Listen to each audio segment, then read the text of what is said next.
लगती है और साथ ही साथ जी फ्रिज के अंदर इस तरह के दाग धब्बे लग जाते हैं, सालन के हों, कोई अद्वियात वगैरह रखी हो वो हो, तो कुछ भी हो तो जी आप इसको इस तरह साफ़ कर सकते हैं फ्रिज को। साथ ही साथ कुछ आपने टिप्स ज़रूर फ़ॉलो करनी है। अगर स्पेशली समर में क्या होता है, फ्रिज बिल्कुल कूलिंग करना छोड़ देती है। तो मैं कुछ आपको टिप्स बताऊँगी, आप इसको फ़ॉलो कीजिएगा तो इंशाल्लाह आपकी फ्रिज बहुत अच्छी कूलिंग करेगी। ओके जनाब, जब भी आपने फ्रिज को साफ करना हो तो कोशिश किया करें जिस हिस्से पे फ्रिज के अंदर बर्फ वगैरह जम गई हुई है तो सिर्फ बर्फ के ऊपर आपने नमक को डालना है। तो नमक को बर्फ के ऊपर डालने से क्या होता है, बर्फ जल्दी पिघल जाती है और फ्रिज की जो अच्छी तरह बर्फ होती है वो उतर जाती है। अच्छा, कुछ टिप्स मैंने आपको बतानी है। इस तरह का जी ऊपर इसके साथ ऑटोमेटिकली उन्होंने पिन दी होती है। इस पिन के साथ आपने फ्रिज का जो नीचे वाला सुराख होता है, नीचे वाले हिस्से को साफ करने के लिए मैं आपको बता रही हूँ। वहाँ पे अक्सर क्या होता है, हम खाने पीने की चीजें, सब्जियां, कुछ भी ऐसी चीजें रख देते हैं तो हमें बेहतियाती में पता ही नहीं चलता कि इस सुराख में, जो कि मैंने अभी आपको दिखाया है, तो इसमें कुछ ना कुछ फँस जाता है। तो आपने क्या करना है, इसके साथ उन्होंने खुद ही पिन दी होती है फ्रिज जब हम लेने जाते हैं, तो वो ही पिन आपने इसके नीचे वाले सुराख में, इधर यहाँ पे बिल्कुल एक सुराख होता है, जैसे कि मैं आपको दिखा भी रही हूँ साफ करके यहाँ से।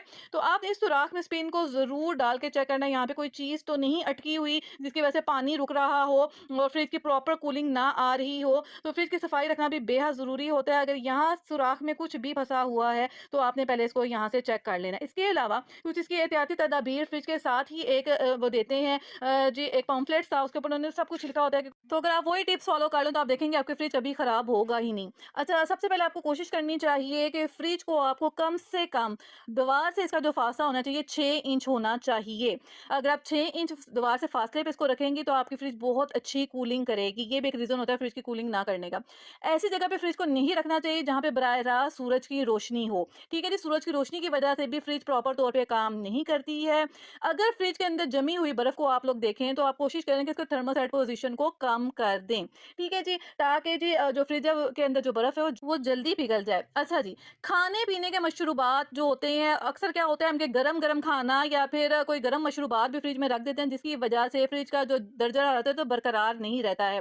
तो कोशिश क्या करें, खाने पीने और मशरूबात को कमरे के दर्जा हरारत पे पहले ठंडा कर लें, उसके बाद ही आपने इसको फ्रिज में रखना है। रेफ्रिजरेटर को जी आपने इसके दरवाजे को बार बार नहीं खोलना है। अगर एक दफ़ा फ्रिज के दरवाजे को आप खोल लें तो कोशिश किया करें कि अगर आपका फ्रिज ऑटोमेटिकली लॉक हो जाता है तो उसको 2 से 3 मिनट के बाद ही खोलें तो ज़्यादा बेहतर रहेगा, क्योंकि इसके अंदर एयर लॉक होने की वजह से ये थोड़ी देर के लिए लॉक हो जाता है। अगर आपका फ्रिज का जो प्रोडक्ट है वो इन्वर्टर है तो इसमें वो वोल्टेज स्टेबलाइजर की ज़रूरत नहीं होती है। अक्सर क्या होता है, लाइट जाती है तो क्या होता है कि 1-2 मिनट के लिए लाइट जाती है और हम क्या करते हैं कि फ्रिज के प्लग को नहीं निकालते हैं, फ्रिज को बंद नहीं करते हैं। तो जब भी लाइट जाया करे तो अपने फ्रिज के बटन को बंद कर दिया करें, क्योंकि लाइट जब वापस आती है, अगर 1-2 मिनट के लिए फ्रिज के आप देखते हो कि लाइट चली गई है तो आपने फ़ौरन से जी आपने अपनी फ्रिज को बंद कर देना है, क्योंकि जैसे लाइट वापस आती है तो प्रॉपर तौर पे फ्रिज बंद नहीं हुई होती है। वो उन्हीं पैरों पे जी क्या होता है, लाइट आ जाती है तो फ्रिज को एकदम से दोबारा से उन्हीं तेज़ी से ऑन होना पड़ता है, तो उसकी वजह से भी फ्रिज ख़राब हो जाती है। एक और रीज़न ये भी है कि आपके जो फ्रिज के रबड़ हैं वो आपने ज़रूर चेक कर लेने हैं। अगर आपके फ्रिज के रबड़ उसमें से कहीं फूला हुआ है फ्रिज का रबड़, या फिर आपका फ्रिज का रबड़ कहीं से लीक कर रहा है, तो क्या होता है, आपकी फ्रिज का कंप्रेसर मुसलसल काम करता रहता है, जिसकी वजह से क्या होता है कि फ्रिज को बहुत ज़्यादा लोड पड़ जाता है। एक तो बिजली का बिल बहुत ज़्यादा आता है, सेकंड थिंग ये कि फ्रिज काम करना छोड़ देती है, उसकी कूलिंग बरकरार नहीं रहती है। तो इसके फ्रिज के डोर को लॉक करना भी बेहद ज़रूरी है। ये तमाम चीज़ें आप चेक कर लें। अगर आपकी फ्रिज के अंदर ये तमाम चीज़ें ठीक हैं, आपने दीवार से भी इसका मुनासिब फासला रखा, इसको धूप में नहीं रखा, गरम-गरम चीज़ें आप फ्रिज के अंदर नहीं रखते हैं। साथ ही साथ आप क्या करते हैं कि फ्रिज अगर एक दफ़ा बंद हो गई है तो उसको दोबारा एकदम से नहीं खोलते हैं। लाइट जाती है तो भी अगर आप अपनी फ्रिज का ध्यान रखते हैं, उसके बटन को ऑफ कर देते हैं, तो एक और रीज़न भी हो सकता है आपकी फ्रिज की कूलिंग ना करने का, और वो रीज़न है कि जी आपके फ्रिज के अंदर जो गैस है वो ख़त्म हो चुकी है। अक्सर क्या होता है, फ्रिज की जब गैस ख़त्म हो जाती है तो फ्रिज की सिर्फ ऊपर वाला हिस्सा ही कूलिंग करता है, और बहुत सारा जी ये गर्मियों में मसला फेस करना पड़ता है कि फ्रिज का ऊपर वाला हिस्सा फिर थोड़ी उसमें कूलिंग रह जाती है, बट जो नीचे वाला हिस्सा होता है वो बिल्कुल कूलिंग करना छोड़ देता है। वो यही रीज़न होता है। हम समझते हैं कि फ्रिज का पाइप ख़राब है या फिर फ्रिज गर्मी की वजह से काम नहीं कर रही है, तो अक्सर क्या होता है कि फ्रिज के अंदर जो उसकी गैस होती है वो भी ख़त्म हो गई होती है। तो ये ज़रूर चेक करवा लें, किसी फ्रिज वाले से आप पता करवा लें तो आपको बता देगा कि आपके फ्रिज के अंदर गैस मौजूद है या नहीं है। एक और चीज़ भी मैं आपके साथ यहाँ पे शेयर करती जाऊँ, फ्रिज की साफ-सफाई रखना तो बहुत ज़्यादा ज़रूरी है। फ्रिज को ज़्यादा ओवर क्राउडेड भी नहीं करना चाहिए। अगर आप बहुत ढेर सारी चीज़ें भी फ्रिज में रख दोगे एक साथ, तो अभी क्या होता है कि चीज़ें प्रॉपर तौर पे ठंडी नहीं होती हैं। फ्रिज के अंदर भी थोड़ी स्पेस रखनी चाहिए। ठीक है? चीज़ों को मुनासिब फ़ासले के साथ रखना चाहिए। ताकि जो फ्रिज के अंदर चीज़ें हैं वो जल्दी भी ठंडी हो जाएँ और साथ ही साथ फ्रिज को ज़्यादा पावर ना लगानी पड़े। जैसे ज़्यादा पावर लगाती है तो फिर ज़्यादा बिजली भी खर्च होती है और बिल भी ज़्यादा आता है। एक और चीज़ भी यहाँ पे मैं आपके साथ शेयर कर दूँ फ्रिज को ही लेके, फ्रिज का जी टेम्परेचर मौसम के हिसाब से सेट करना चाहिए। हम कहते हैं कि जी गर्मियों में फ्रिज काम नहीं कर रही है, लेकिन हम उसके टेम्परेचर को नहीं बढ़ाते हैं। तो क्या होता है, गर्मी शदीद होने के साथ-साथ क्या होता है, फ्रिज के टेम्परेचर को भी थोड़ा बढ़ाना पड़ता है। सर्दियों में इसका टेम्परेचर मुख्तलिफ होता है और गर्मियों में जी इसका टेम्परेचर मुख्तलिफ होता है।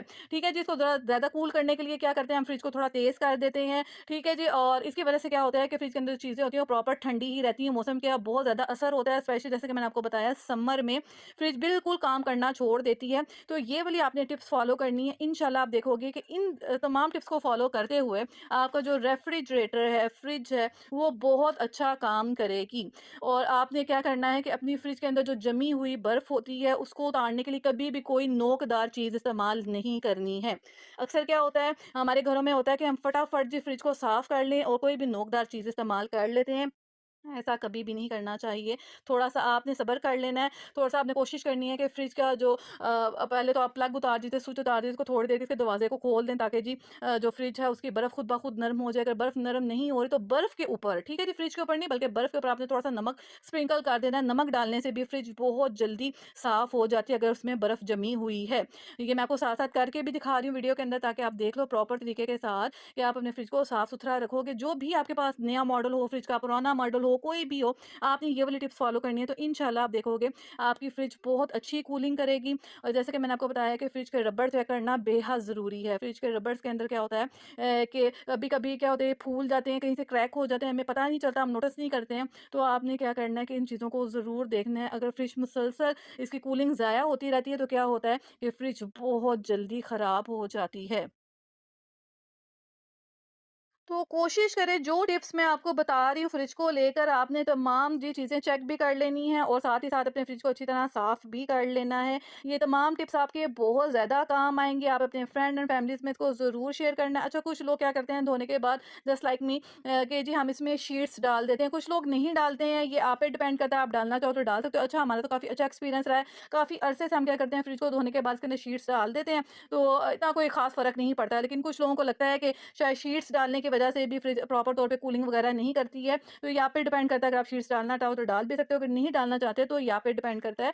तो एक दफ़ा क्या होता है कि फ्रिज को प्रॉपर तरीके से साफ़ कर लिया जाए तो उसमें शीट्स वगैरह डालेंगे, सालन वगैरह गिर जाए तो बार-बार उसको साफ़ नहीं करना पड़ता। आप शीट्स को धोकर दोबारा फ्रिज के अंदर लगा सकते हो, कुछ इस तरह से जैसा कि आप वीडियो में देख रहे हो। लेकिन जैसा कि मैंने आपको बताया, अच्छा, इसके अलावा एक और भी मामूली सी टिप आप लोगों के साथ शेयर कर देती हूँ। जब भी आपको लगे कि आपकी फ्रिज अच्छी तरह कूलिंग नहीं कर रही, तो आपने क्या करना है कि जिस तरह फ्रिज के डोर में एक इस तरह से आप पेपर रख लीजिए, कोई भी कॉपी का पेपर ले लो। उसके बाद आपने देखना है कि अगर वो इसके अंदर अच्छी तरह से जो आप देख रहे हो पेपर को मैं निकाल रही हूँ, तो इसी तरह नहीं निकल पा रहा है, तो थोड़ा-सा जी ज़ोर लगा के निकालना पड़ रहा है। तो इट्स मीन कि जो फ्रिज के साथ जो रबड़ लगी होती है, वो बिल्कुल ठीक है। अगर वो लूज़ होगी तो फ़ौरन से निकल आएगा और साथ ही साथ क्या होगा कि जो आपकी फ्रिज की कूलिंग है, वो ज़ाया होती रहेगी, बिजली भी ज़ाया होती रहेगी इसी तरह आपकी।